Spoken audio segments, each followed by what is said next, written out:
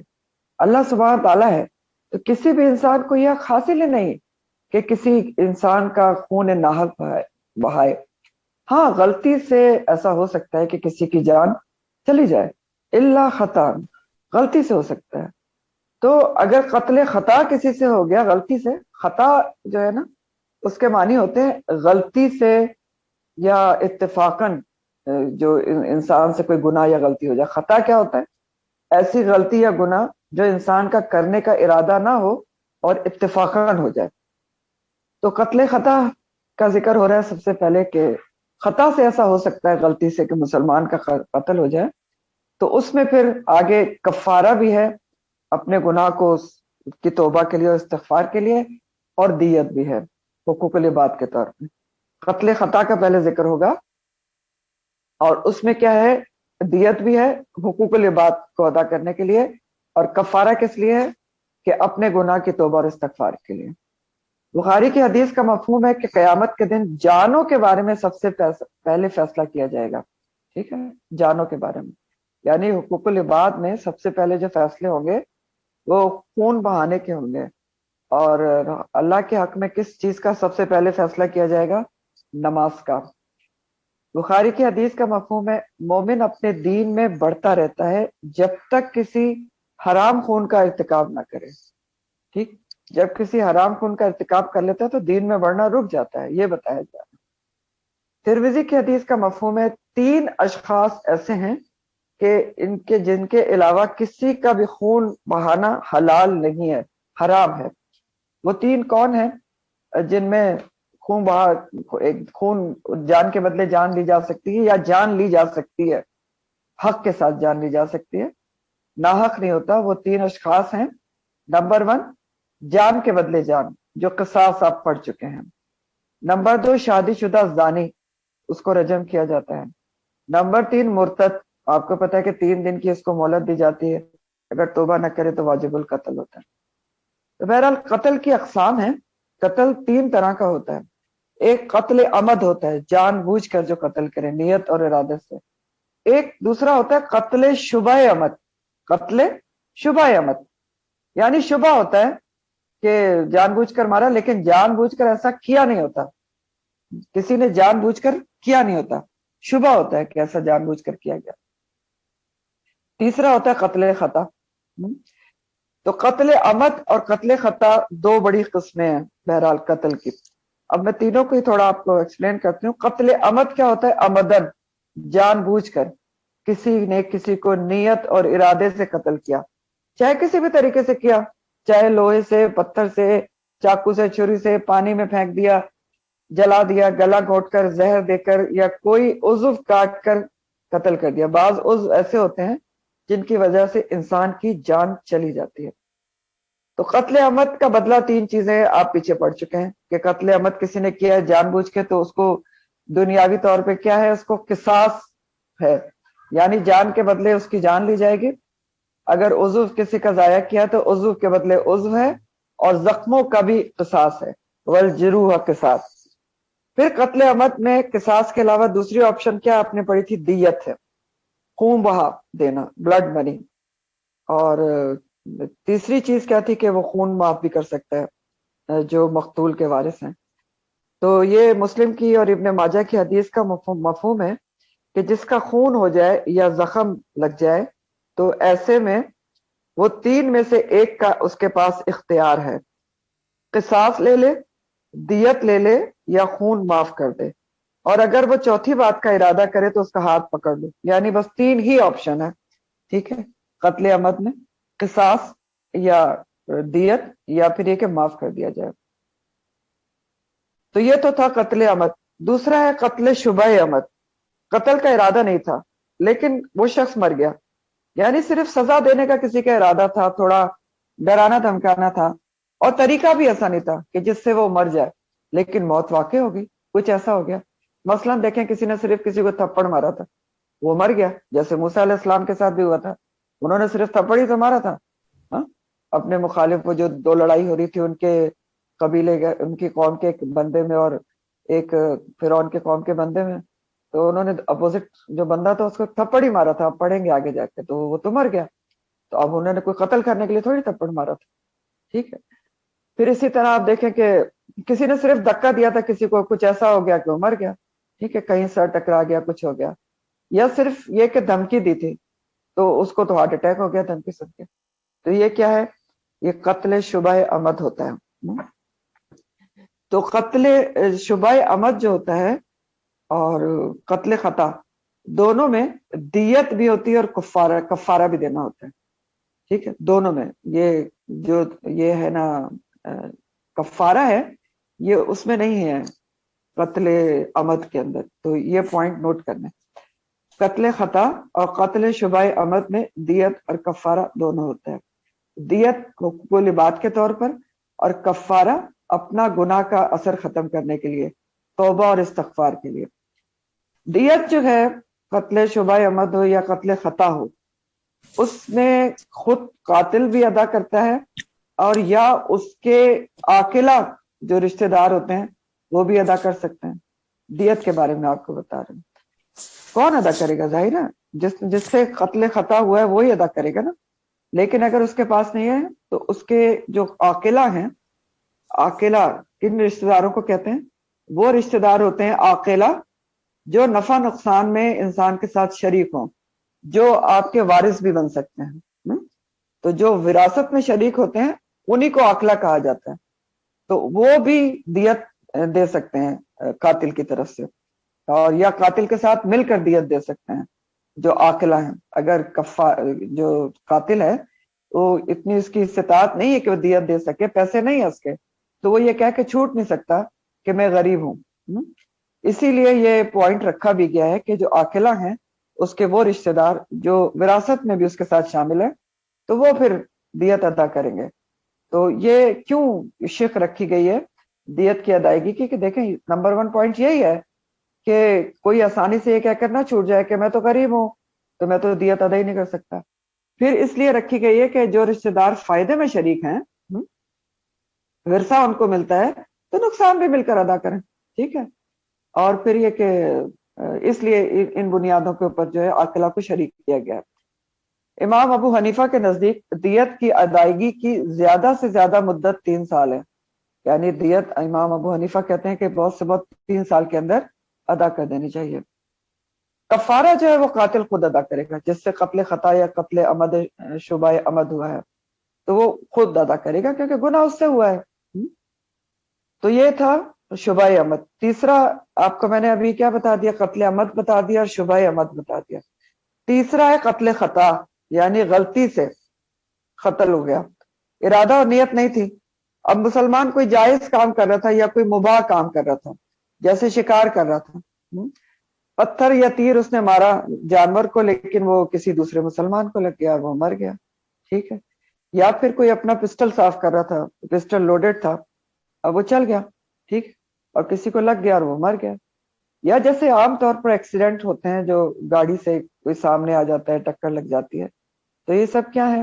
قتل خطا ہے۔ ایک اور بھی کیٹیگری ہے قتل خطا کی کہ کسی ہنگامے لڑائی وغیرہ میں کوئی مسلمان غلطی سے کافر سمجھ کر مار دیا جائے، جیسا کہ غزوہ احد میں ہوا بھی تھا۔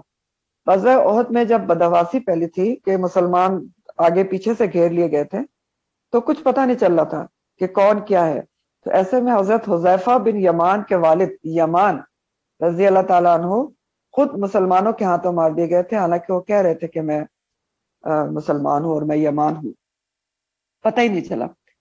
تو بہرحال قتل خطا کی کئی قسمیں اور کئی سچویشنز ہو سکتی ہیں۔ تو قتل خطا میں کیا ہے؟ دیت ہے اور کفارہ ہے، ٹھیک ہے، دیت ہے اور کفارہ ہے، معافی بھی ہو سکتی ہے۔ اور قتل خطا کے احکامات ہی آگے بیان ہو رہے ہیں۔ اب آپ آگے کی آیات دیکھیں کہ قتل خطا کے احکامات ہیں، وما کان لمؤمن ان یقتل مؤمنا الا خطا، ٹھیک ہے، اللہ مگر یہ کہ کسی مومن کو یہ جائز ہی نہیں کہ کسی مومن کو قتل کر دے، ہاں غلطی سے ایسا ہو سکتا ہے۔ تو اگر غلطی سے یہ ہو جائے، کیا ہو جائے کہ کسی مومن کا قتل ہو جائے مومن سے، ومن قتل مومنا خطا، اگر کوئی قتل کر دے مومن غلطی سے کسی مومن کو، تو اب اس کو کیا کرنا ہوگا؟ پہلی سچویشن ہے، کیا ہے پہلی سچویشن؟ غلطی سے کسی مومن کا قتل ہو گیا ہے، کسی مومن سے ہی، تو اب وہ کیا کرے گا؟ فتحریر، تو آزاد کرنا ہے، رغبتن ایک گردن کا، المومنہ مومن کا، ایک مومن کی گردن آزاد کرنا ہے اس کو۔ اور یہ کیا ہے؟ یہ کفارہ ہے اس کا، ٹھیک ہے، کفارہ ہے، یہ اپنے گناہ کی معافی کے لیے یہ ایسا کرے گا، ٹھیک ہے، توبہ استغفار کے لیے ایسا کرے گا۔ تو کیا کرے گا؟ فتحریر، تحریر کا جو لفظ ہے وہ حر سے ہے، حر کہتے ہیں آزاد بندے کو، آزاد آدمی کو، اور حرہ یحرر تحریر کے مطلب ہوتے ہیں آزاد کرنا۔ تو اور رغبہ کہتے ہیں گردن کو، تو ایک گردن آزاد کرنا ہے اس کو اگر کسی مومن کا قتل خطا سے ہو گیا، ٹھیک ہے۔